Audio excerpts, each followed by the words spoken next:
صوفیاء کی جماعت میں سابقون الاولون کہلاتے ہیں۔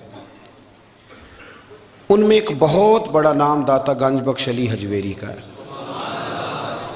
حضرت ابو الحسن سید علی بن عثمان حجویری رحمۃ اللہ علیہ، داتا صاحب رحمۃ اللہ علیہ کے وصال کو تقریباً 1000 سال ہونے کو۔ کچھ باتیں ایسی ہیں جنہیں تھوڑا سا غور کے ساتھ ٹھنڈے ذہن کے ساتھ سمجھا کریں۔ اسلام کی تاریخ 1400 سال کی ہے، اور 1000 سال پہلے کے داتا صاحب بزرگ ہیں۔ داتا صاحب فرماتے ہیں میں اس زمانے میں مرید ہوا، مجھے اجازت ہوئی، میں نے اپنے مرشد کی خدمت کری، پھر مجھے حکم ہوا، اپنے قلم سے لکھتے ہیں، پھر میں لاہور آیا۔ اگر 1000 سال پہلے سے پیری مریدی کا، طریقت کا، تصوف کا سلسلہ جاری ہے، آج لوگ کہتے ہیں یہ نئی بات ہے، یہ کل شروع ہوا ہے۔ داتا صاحب رحمۃ اللہ علیہ کے وصال پر ان کا عرس شروع ہوا، یعنی عرس بھی 1000 سال سے ہوتے چلے آ رہے ہیں۔ آج بعض لوگوں کو غلط فہمی ہوتی ہے کہ یہ آج کی کوئی نئی ایجاد ہے، اور اگر 1000 سال پہلے کے لوگ ضرورت محسوس کرتے تھے کہ ہمیں پہلے کسی درویش کی خدمت کریں گے تو پھر ہمیں کچھ ملے گا، تو ہمارا تو زمانہ ہی بڑا عجیب ہے۔ یہاں بہت سارے لوگ ہیں جو کہتے ہیں میں خود قرآن جانتا ہوں، حدیث جانتا ہوں، میں خود بڑا سمجھدار ہوں، مجھے کسی کی کیا ضرورت ہے۔ بہت ساری چیزیں ایسی ہیں جنہیں ہمیں غور سے دیکھنا چاہیے۔ 1000 سال پہلے داتا صاحب، اور پھر داتا صاحب کہتے ہیں میرا کسی عام گھرانے سے تعلق نہیں، میں مدینے والے محبوب کی اولاد ہوں، سید ہیں۔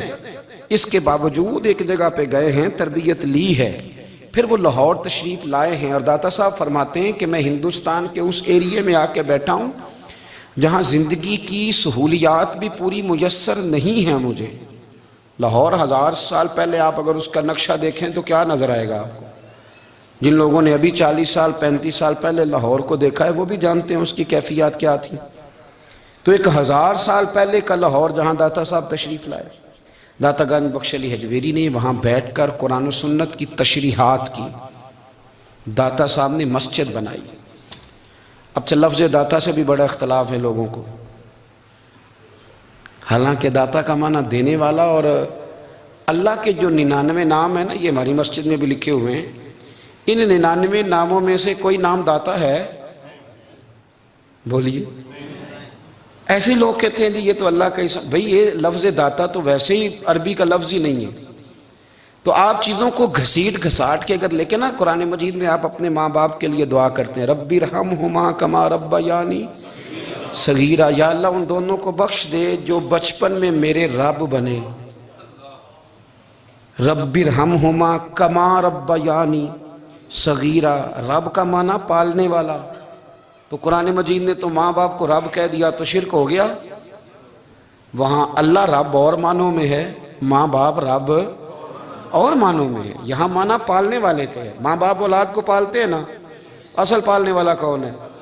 اللہ۔ تو اب کسی نے کہا کہ ابا آپ نے مجھے پالا ہے، تو کافر ہوا کہ مسلمان ہوا؟ تو چھوٹی چھوٹی باتوں میں لوگ تقسیم کرتے ہیں اہل اسلام کی، یہ درست نہیں ہے۔ قرآن مجید نے حکم دیا کہ ان کے لیے دعا کرو ان لفظوں کے ساتھ۔ تو داتا کا معنی ان کا لقب ہے، یہ معروف لقب ہے ان کا، اس کا معنی دینے والا۔ تو بھئی اگر آپ مجھ سے کوئی 2-3 مسئلے سن لیتے ہیں، میں آپ کو دے دیتا ہوں تو شرک نہیں ہوتا۔ میرا استاد اگر مجھے 2-4 باتیں سکھاتا ہے تو شرک نہیں ہوتا۔ آپ کے اور میرے بزرگ والدین ہمیں کو 2-4 ہزار دیں، ہم ان سے مانگ لیں تو شرک، تو یہ اتنی زیادہ وہ معاملہ نہیں ہے۔ آپ اس کو سمجھیں، لوگ الجھاؤ پیدا کرتے ہیں، اس الجھاؤ سے بچنا چاہیے۔ ہم سے بندہ مسلمان تو ہوتا کوئی نہیں، لیکن ہر جمعے کو 2-4 لاکھ کو کافر ضرور کر دیتے ہیں۔ جانے کب مار دے کوئی مجھے کافر کر کے، شہر کا شہر مسلمان بنا بیٹھا ہے۔ تو اتنا سستا نہ کریں اس چیز کو، چیزوں کو سمجھیں اور غور کریں۔ تو داتا صاحب رحمۃ اللہ علیہ نے قرآن و سنت کی تشریحات کی۔ اب ایک بات میں کہنے لگا ہوں، داتا صاحب رحمۃ اللہ علیہ، بابا فرید صاحب رحمۃ اللہ علیہ، حضرت شیخ عبد القادر جیلانی غوث پاک رضی اللہ تعالیٰ عنہ، یہ وہ بزرگ نہیں ہیں کہ جن کی تاریخ دفن ہے، جن کا کوئی پتہ نہیں کہاں سے آئے، کہاں گئے، کیا تھے، کیا کرتے تھے۔ یہ وہ اس طرح کے لوگ نہیں ہیں۔ ان لوگوں کا کلام اصل صورت میں آج بھی دنیا میں موجود ہے۔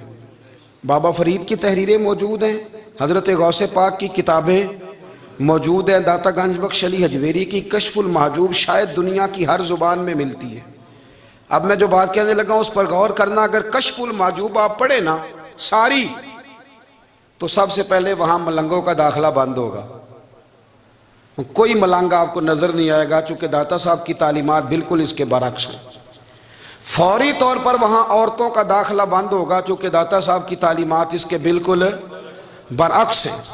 میلے ٹھیلے یہ ساری چیزیں وہاں بند ہوں گی. یہ کوئی کہیں نہیں داتا صاحب نے کہا کہ پنڈی سے پیدل آنا بڑے بڑے جھنڈے اٹھا کے اور میرے مزار پہ حاضری دینا. داتا صاحب اس کے مخالف ہیں, اس لیے کہ وہ کوئی ایسی چیز تو نہیں کہ وہ دفن ہے. داتا علی حجویری کی تعلیمات تو لکھی ہوئی ہیں, کتاب موجود ہے, اور ہر چیز کا انہوں نے بیان کر دیا اس کے اندر. علم سے شروع ہوئے ہیں وہ, علم, عمل, فقر. داتا صاحب نے تو کھانے کے آداب بھی بیان کیے ہیں. داتا صاحب نے چلنے کے آداب لکھے ہیں کشف المحجوب کے اندر. داتا صاحب نے بولنے کا شریعت میں کیا طریقہ وہ بھی بیان فرمایا. داتا صاحب نے تو کوئی ایسی چیز نہیں ہے جو آپ کہیں کہ باہر سے لے کے جانی پڑے. مسئلہ تو یہ ہے کہ یہ جو کچھ ہو رہا ہے, ایک آدمی ان کی قبر سے پھول اٹھاتا ہے اور وہ کسی کے گلے میں ڈالتا ہے تو اس کا بھی اسے 400-500 روپیہ نظرانہ چاہیے. یہ کہاں لکھا ہے داتا صاحب نے؟ کس کتاب کا حصہ ہے؟ ان کے مزار کو آپ جس مرضی چیز سے غسل دیں, اور داتا صاحب نے نہیں کہا تھا کہ سندل لے کے آنا تو میری قبر کو غسل دینا. انہوں نے کہیں نہیں کہا. کیوں زیادتی کرتے ہیں مشائخ کے ساتھ؟ میرے اعلیٰ حضرت فاضل بریلوی رضی اللہ تعالیٰ عنہ سے کسی نے پوچھا تھا, ہم بڑی لوگوں کی باتیں سنتے ہیں, مزارات پہ لوگ جاتے تھے تو نفع ہوتا تھا, اب کیا بات ہوئی؟ اب اس طرح سے ہماری دعائیں مستجاب نہیں ہوتی. تو اعلیٰ حضرت فرمانے لگے, تم بزرگوں کے مزاروں پہ غیر شرعی کام کرتے ہو, اللہ والے تم سے ناراض ہو گئے. وہ تو تم سے ناراض ہیں, وہ تمہاری سفارش کریں گے اللہ کی بارگاہ میں, وہ تو ناراض ہیں تم سے. تم وہاں جا کے جو کچھ کرتے ہو وہ ان کو راضی کرنے والا ہے کہ ناراض کرنے والا ہے؟ تو داتا صاحب نے تعلیم, سب سے پہلے آپ نے اسبات علم کا باب باندھا ہے, اور آیت یہ لکھی ہے پہلے, انما یخشی اللہ من عبادہ العلماء. آپ فرماتے ہیں علم ہوگا تو بندہ اللہ سے ڈرے گا. اور بڑی یہ سخت بات ہے, پر داتا صاحب نے لکھی ہے, میری مجبوری ہے, تعلیمات داتا گنج بخش موضوع ہے, یہ بات کرنی پڑے گی. داتا صاحب کہتے ہیں جو بندہ بغیر علم کے فقیری کا دعویٰ کر جائے وہ اسی طرح ہے جس طرح کنویں کے گرد بیل پانی نکالنے کے لیے گھوم رہا ہوتا ہے. وہ چلتا تو رہتا ہے پر اس کی منزل کوئی بھی نہیں ہوتی, وہ گھومتا تو رہتا ہے پر اسے نتیجہ کوئی ملتا نہیں. فرماتے ہیں وہ اس بیل کی طرح ہے کہ گھومتا تو رہے گا پر کوئی منزل اسے میسر نہیں آئے گی. اگر کوئی منزل لینا چاہتا ہے تو پہلے اللہ کی کتاب پڑھے اور مدینے والے محبوب کی حدیث یاد کرے, پھر اسے منزل نصیب ہوگی, ورنہ اس کے لیے کوئی رستہ تعین ہو سکتا. اور داتا صاحب نے پھر حدیث لکھی نبی کریم علیہ السلام کی.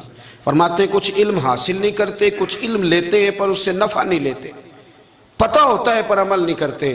آپ نے حدیث لکھی ہے, نبی کریم علیہ السلام نے فرمایا, اللہم انی اعوذ بک من العلم لا ینفع. اے اللہ میں اس علم سے تیری پناہ مانگتا ہوں جو علم تو ہو پر اس سے نفع نہ اٹھایا جا سکے, جو علم تو ہو پر اس پر عمل نہ ہو. داتا صاحب رحمت اللہ علیہ فرماتے ہیں علم ہمیشہ اس لیے سیکھنا کہ اللہ تبارک و تعالیٰ تمہیں اس کا نفع عطا کرے, اور پھر آگے بڑھتے ہیں. تو آپ فرماتے ہیں جب علم سیکھ لو تو پھر نہ اللہ رسول سے عشق کرنا. فرماتے ہیں پھر نمازیں پڑھنا آسان ہو جائے گا, روزے رکھنا آسان ہو جائے گا, قرآن مجید پڑھنا